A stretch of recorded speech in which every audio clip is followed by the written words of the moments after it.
Ar žinojote, kad pažastų srityje naudojamą priemonę tepate beveik kiekvieną dieną visą savo gyvenimą?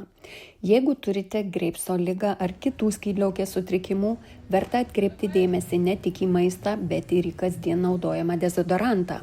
Purškiami dezodorantai turi daugiau alkoholio, sintetinių kvapų ir cheminių medžiagų, kurias įkvepiame purškimų metu.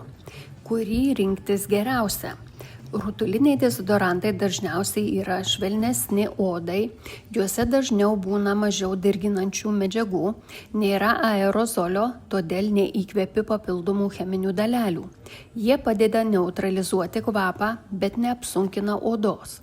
Rinkdamosios dezodorantą ieškokite be aliuminio druskų, be sintetinių kvapų, be triklozano, be stipriai dirginančio alkoholio.